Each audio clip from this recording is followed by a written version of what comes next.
ચામડીમાં એલર્જીની સમસ્યા હોય, ઘણા બધા ડૉક્ટર બદલવા પડ્યા હોય અને ખૂબ ખંજવાળ આવતી હોય, રોજની 3 થી 4 અલગ અલગ ખંજવાળની ગોળી લેવી પડતી હોય, એલર્જીની ગોળી લેવી પડતી હોય, છતાં પણ એ આરામ ન થયો ને આપણી માત્ર જે છે એ 4 મહિનાની સારવાર અને પંચકર્મ સારવારથી ખૂબ આરામ થઈ ગયો હોય એવા જે છે એ રામજીભાઈ મારી સાથે છે.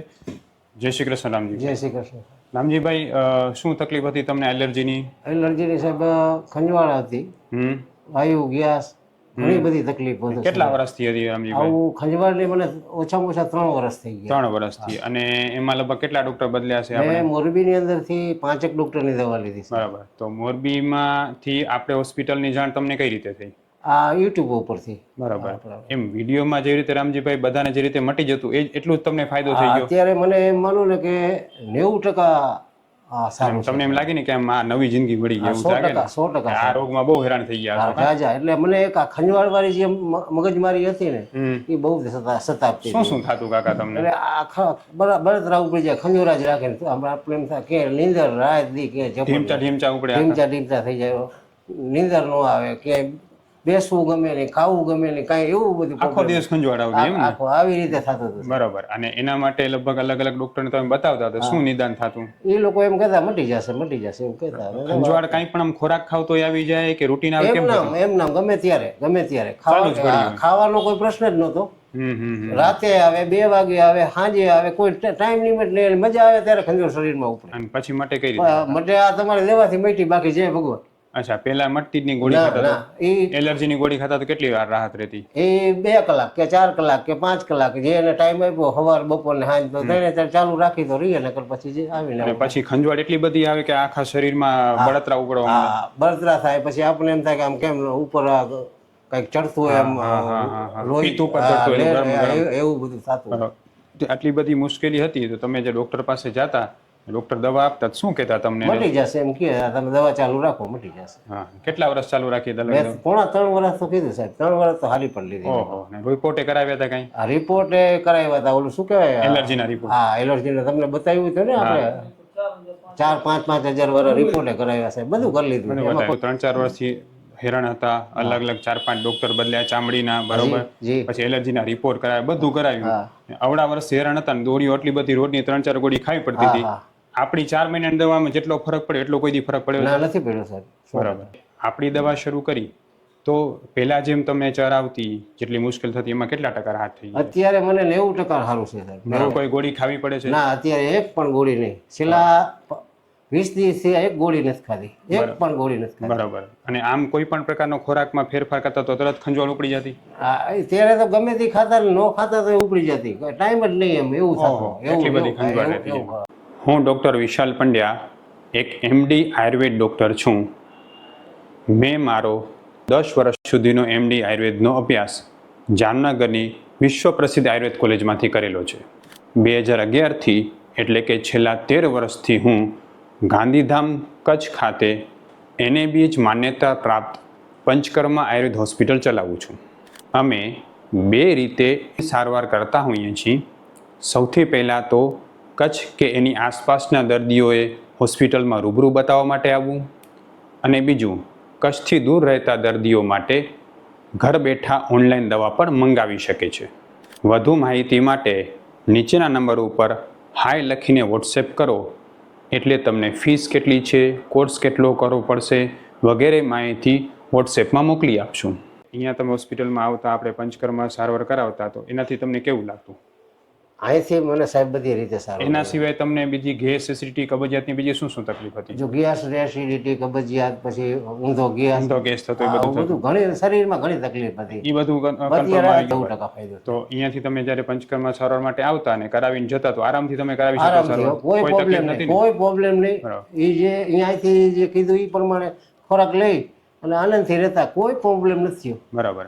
તમારા માધ્યમથી લોકોને જ કહેવા માગું છું કે તમે કોઈ પણ જગ્યાએ પંચકર્મ સારવાર કરાવો છો તો ખાસ ધ્યાન રાખો. એ ડૉક્ટરને તમે ખાસ પૂછો કે આ સારવારથી મને નબળાઈ નહીં આવી જાય કે બીજી કોઈ તકલીફ તો નહીં થાય ને? કારણ કે ચરક સંહિતામાં બતાવેલી પંચકર્મ સારવાર જો વ્યવસ્થિત રીતે કરવામાં આવે તો વ્યક્તિને કોઈ પ્રકારની નબળાઈ કે થાક લાગતો નથી, પણ શરીરમાં સ્ફૂર્તિ વધતી જાય છે. કાકા, દિવસે દિવસે તમને સ્ફૂર્તિ વધતી હા, જતી 100%. પેલા આળસ બહુ લાગતી હશે ને? પહેલા આળસ એટલે વાત જ જવા દો, ક્યાંય ગમતું જ નહીં એમ કેવું તો કહેવાય, પણ હવે આપણે સહન કરીને ચલાવતા હતા કે ભાઈ દવાથી સારું થઈ જાય, સારું થઈ જાય.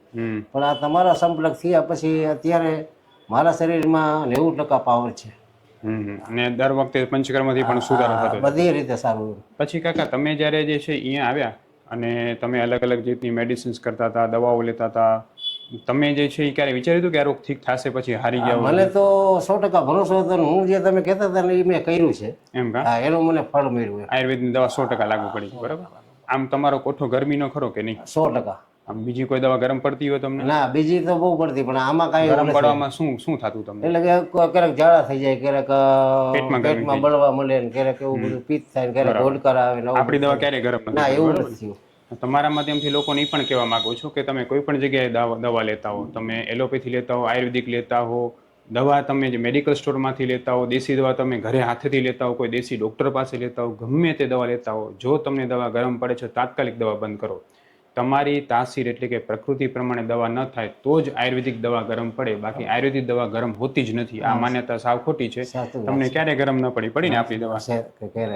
હવે એ જ વસ્તુ હું તમને કહેવા માંગુ છું કે આપણે જો તમને કોઈ દેશી દવા, આયુર્વેદિક દવા માફક ના આવતી હોય, તમને ગરમ પડતી હોય તો ચિંતા ન કરો. આપણી જે દવા છે પ્રકૃતિ પ્રમાણે કરવાને કારણે કોઈને ગરમ નથી પડતી. એટલે જો તમને દેશી દવાઓ ક્યાંયથી લેતા હોય ગરમ પડતી હોય તો તમે અમારો સંપર્ક પણ કરી શકો છો. અમે ઓનલાઈન ને ઓફલાઈન બંને રીતે દવાઓ કરતા હોય છીએ. કાકા, બીજી વસ્તુ તમને પૂછી, તમે અહીંયા આવતા, તમારી ટ્રીટમેન્ટ થતી, તો હોસ્પિટલની સર્વિસથી તમને 100% સંતોષ થતો? 110% સંતોષ. 100% નહીં, પણ કોઈ જાતનું તમને સજેશન આપવા જેવું ખરું? તમારી હારે સીધી વાત થાય આથી કેટલું સરસ. અને કાકા, તમે જ્યારે આ પ્રોબ્લેમથી હેરાન થતા હો ને, તમારા જેવા બિચારા હજારો દર્દીને આ તકલીફ હશે, એલર્જીની, ઊંધા ગેસની, એસિડિટીની, આ તે દવાઓ લઈને હેરાન થતા હશે, તો એને તમે આપણી હોસ્પિટલની સારવાર વિશે તમે શું કહેવા માંગશો? હું તો એટલું કહું છું કે વિશાલ પંડ્યા સાહેબ જે છે એમની દવા લેવાથી તો સારું થઈ જાય, પણ મને તો એવું અહેસાસ થાય છે કે વિષ્ણુ ભગવાનને મળ્યા હોય ને એવું અહેસાસ થાય. દાદા, એવું નથી. ના, ખરેખર આમાં વસ્તુ ક્યાં છે કે સાહેબ કે માણસને હૈયારી આપો ને સાહેબ, કે તમે મારી હારે વાત કરો, હું ફોન કરું બેનને, તમે સીધા મારી હારે વાત કરો, ભાઈ કેમ છે કેમ નહીં. આ એક મોટો પ્રયાસ કરી છે કાકા, પણ મેઇન વસ્તુ એ છે કે આપણી આયુર્વેદની સારવાર જે છે ને એ જ એટલી બધી પાવરફુલ છે કે આવા બધા રોગોને આરામથી દૂર કરી શકે. સાહેબ તમારા અનુભવ છે ને, અમે શું કરી, પેશન્ટ શું કરવાનું, જે તમે જે માર્ગદર્શન આપો ને એના આધારે અમારે યારે ચરી પાડી અને દવાનો ઉપયોગ કરવાનો.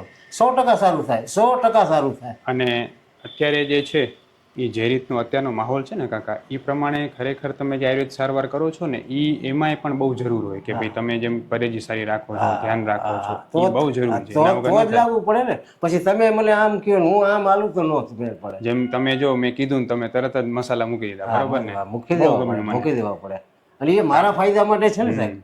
રામજીભાઈએ એમની જે વ્યસન હતું, લગભગ કેટલા વર્ષ હતું કાકા? ઘણા વર્ષો થઈ ગયા. વર્ષોથી મસાલા ખાતા હતા ને મૂકી દે. મને પોતાને આશ્ચર્ય થયું, કારણ કે પેશન્ટ જનરલી ઘણું બધું બીજું મૂકી શકે પણ આ બધા વ્યસન નથી મૂકી શકતા, ને એ બદલ ખરેખર રામજીભાઈને ધન્યવાદ દેવાને પાત્ર છે કે એને મૂકી શક્યા એમ. આ ભાષા બરોબર છે, ખરેખર તમે મૂક્યા. અને તમારા જેવા લોકો સમાજ માટે પ્રેરણા છે કે આ ઉંમરે પણ બધું બદલી શકે. અને સાહેબ હું સમાજ સેવા કરું છું, 3 તાલુકાનો અમારી સમાજનો પ્રમુખ છું. વાહ. અને સમાજ સેવા કરું છું એટલે તમે હવે તમારા સમાજ માટે ઉદાહરણરૂપ પુરવાર થયા છો કે આ કરવું. મને તો અહીંયા આવ્યા પછી એમ માનો ને ભગવાન મળ્યા એવું થયું એમ કેવું. એવું નથી. ખરેખર બીજું ઘણી વખતે કેવું થાય કે ફેસબુકમાં કે યુટ્યુબમાં કે ઘણા બધા વિડીયો આવતા હોય, તમે કઈક જાહેરાતો જોતા હો, પણ ખાસ ધ્યાન રાખો, તમે કોઈ પણ જગ્યાએ આયુર્વેદ સારવાર કરાવો છો તો જ્યાં ત્યાં કરે ન કરાવો. એ જુઓ કે એ ડૉક્ટર પાસે BMS કે MDની આયુર્વેદની કોઈ ડિગ્રી છે કે નહીં, એમને તમારા જે રોગ મટેલો અનુભવ છે કે નહીં, આ બધું જોયા પછી તમે આયુર્વેદ સારવાર કરો ને તો એ વસ્તુ લેખે લાગે. સાચા આયુર્વેદ ડૉક્ટરને ગોતીએ તો આયુર્વેદનું નામ ખરાબ ન થાય, પંચકર્મનું નામ ખરાબ ન થાય. બસ એ જ મારી નમ્ર વિનંતી. અને સાહેબ અમુક તો પછી છે ને કેમ આપણે ગ્રાહક બાંધી લીધા હોય, ચાલુ રાખો, મહિને 1000 2000 મહિને 1000. મેં તો એટલે જ તમને કીધું કે આપણે દવા બંધ કરવા ઉપર જાવું છે. તમે અત્યારે મને રિપોર્ટ આપ્યો ને મને સંતોષ થઈ ગયો, હવે કોઈ દવા મારી આવતી નથી. તમને કાંઈ તકલીફ પડે તો મારો સંપર્ક કરજો. ધન્યવાદ. આભાર. બરાબર ને? ખૂબ ખૂબ ધન્યવાદ રામજીભાઈ. જય શ્રી કૃષ્ણ.